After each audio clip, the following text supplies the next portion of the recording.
Well, hello, it's Bruce Williams, and today I want to present the 12th lecture in my series on the selected gross pathology of the respiratory tract, where we're going to talk about metabolic and allergic disease.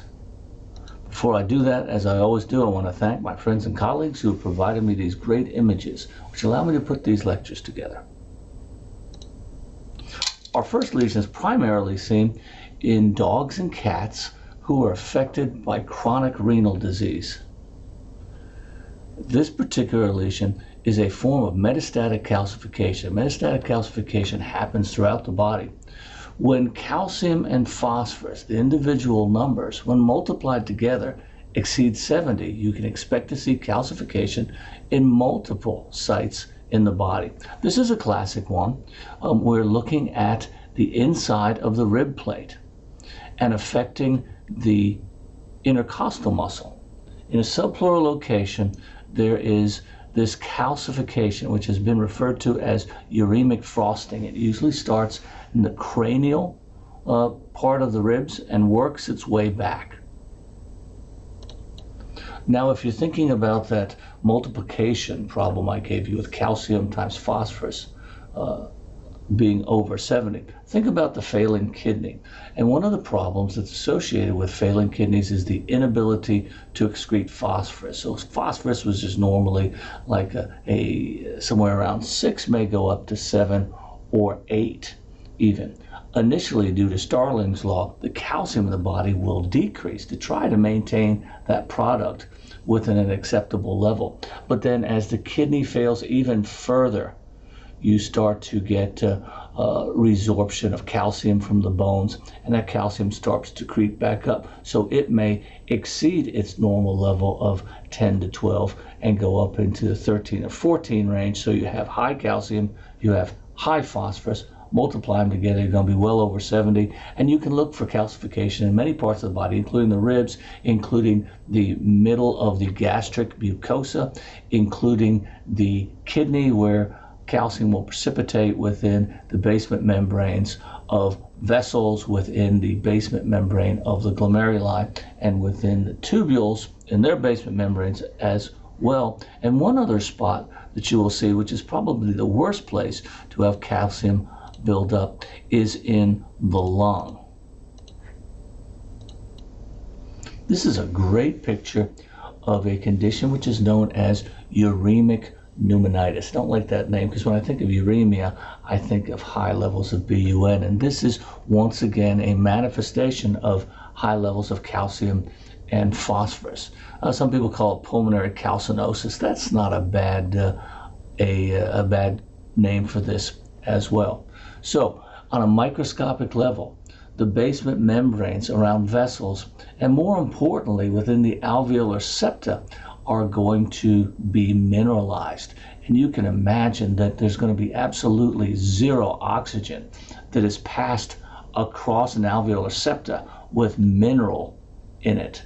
So any parts of the lung that this process touches are essentially useless forever for transferring oxygen. In addition, in these mineralized septa, you tend to have a tremendous outpouring of edema fluid and maybe even some high protein exudate into the alveoli and polymerization of fibrin. So it's a disastrous complication of chronic renal failure. A couple of other things. Before I leave the gross appearance, this is something that, especially on an image, can be very difficult to pick up for people in their training years. When I look at this, if you feel a lung like this, it will be slightly crackly. It reminds me of a pumice stone that you might buy to work on the bottoms, the rough parts of the bottoms of your feet, or maybe if you're a grill master, you'll remember the lava stones which you would put in a propane grill to sort of trap the heat and contribute to the heat within the barbecue grill. So it's thin, it's crunchy, and it's a very characteristic look. If you've seen enough of these, eventually you get to the point where you say, oh yeah, I recognize that. That's that pumice stone thing. That's got to be pulmonary calcinosis. There are a couple of other causes for mineralization in the lung of the alveolar septa, which have the same tragic consequence. In dogs, hyperadrenocorticism or Cushing's disease will do that. I'm not exactly sure what the pathogenesis of that is, because oftentimes those animals have normal calcium and phosphorus. But we do know that in dogs with Cushing's disease, you have mineralization of collagen within the skin as well. It's thought that maybe the high levels of Cushing over time change the three-dimensional structure of collagen to predispose it to mineralization. It's never been proven, been bandied around a bit, and I suppose the same thing could happen in the lung. Obviously, you could also see this with vitamin D toxicity or ingestion of vitamin D analogs in rodent baits or something like that. But it's a bad thing to have. You get severe pulmonary edema and absolutely no oxygen transfer in the affected areas of the lung. And I'll show you just one more picture from Gordon Andrews, the late Gordon Andrews of Kansas State University. Just an amazing picture. And maybe you can get the feel of sort of a pumice-like appearance to this. Okay, well, there really aren't a whole lot of metabolic disease that affects the lungs, and this is the most common. So let's move into the allergic diseases, so where there's a slightly larger range. We're going to start at the front of the animal, and I apologize for this old picture, but I don't have a better one, and it is a fixed specimen.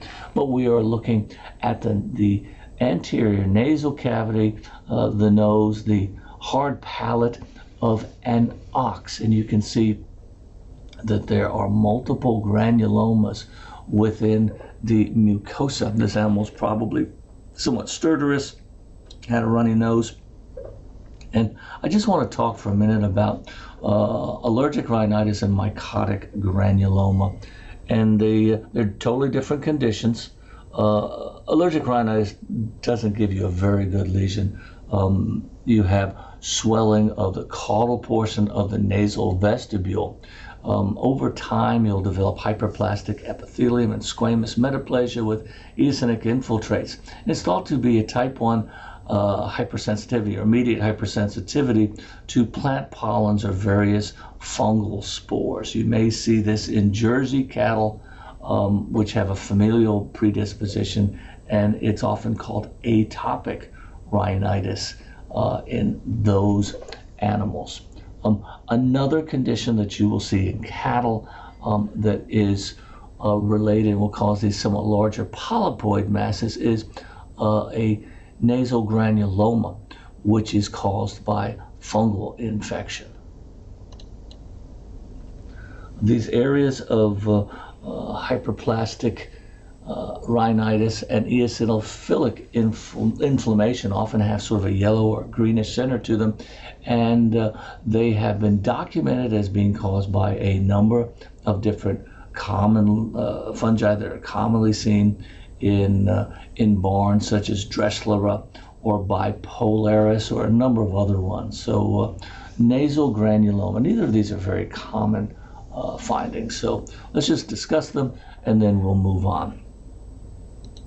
If we stay with cattle and we go a little bit farther down the respiratory tract, here's a fantastic picture of a lung from an ox from Derek Mosier. And if you looked at this and your differential diagnosis is pulmonary pneumotoxicosis or atypical interstitial pneumonia, which we talked about in our last lecture, which is caused by a number of either ingested or inhalant toxins, which focus on the lung and cause tremendous edema and hilar membrane formation. If you came up with that for this, I'm absolutely going to give you full credit. One other rule out for this particular gross appearance of widely dilated interlobular septa with edema fluid is a condition which is known as allergic pneumonitis. And it occurs mainly in adult cattle, which are reared in confinement. You often see multiple animals affected.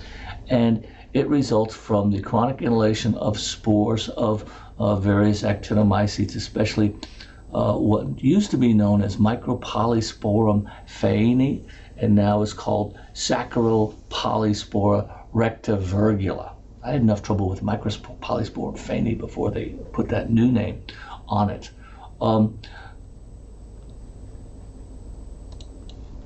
This is a combination of type 3 hypersensitivity, because the actinomycetes, these bacteria, will activate complement by the alternative pathway, as well as causing a characteristic type 4 hypersensitivity with formation of small grayish granulomas throughout the pulmonary parenchyma.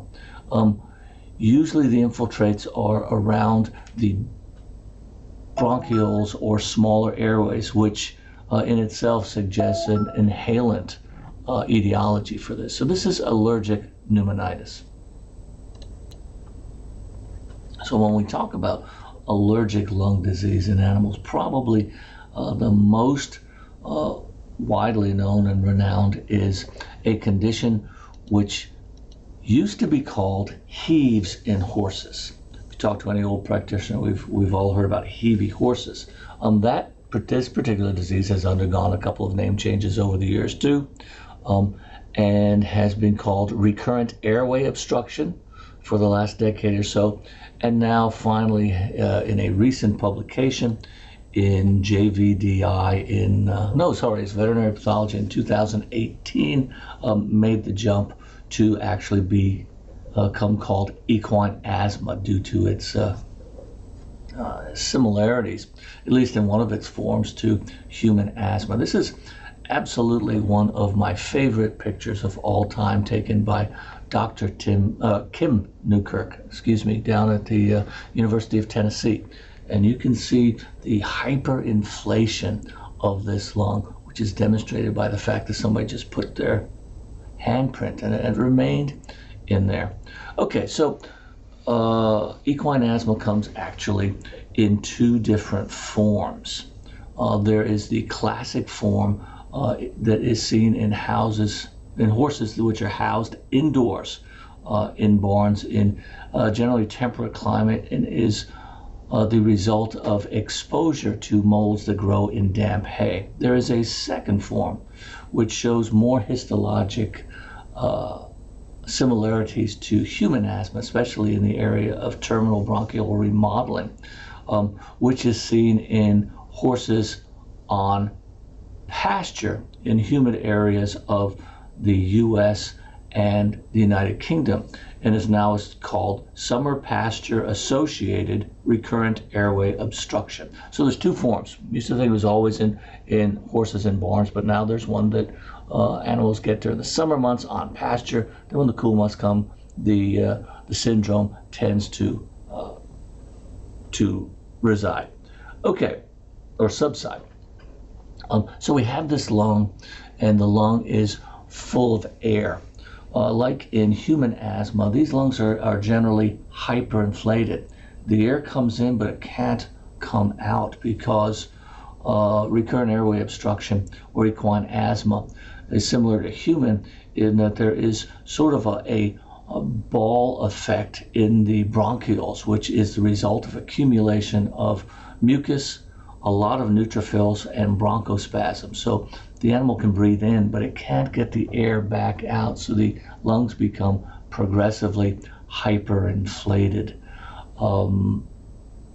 The histologic picture of equine asthma is remarkable in that if you get a large section, the inflammation is not a diffuse inflammation. The alveoli generally look very good. They are larger than normal. They're hyperinflated, and some may actually be emphysematous due to excessive stretching and breakdown of the wall. But if you look at the bronchioles, that is where everything is going on in there. And you look at them, there will be tremendous numbers of neutrophils in them.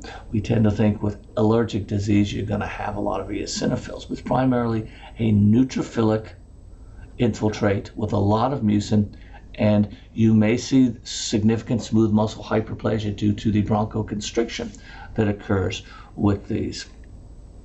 Okay, so you will also see along the side of the animal, you often will see what is known as a heave line due to muscular hypertrophy of the intercostal muscles trying to get that air out.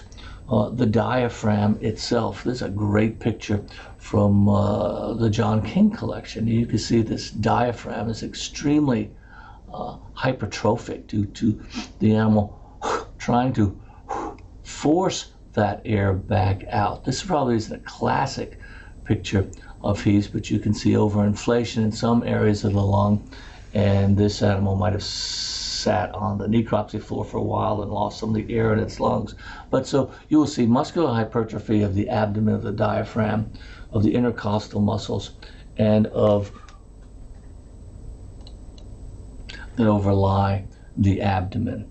So classic heave line and diaphragmatic hypertrophy that you will see in this horse. If we look very closely at the lung, I've told you about the histologic appearance, and this is the gross appearance of a cut section of the lung. Not much going on in between, but every single little bronchiole is outlined because of its contents of mucus, neutrophils, and sloughed epithelium, because of a surrounding, and it's not all that much, but there is some lymphocytes and plasma cells around them and smooth muscle hypertrophy. But when you look at that slide of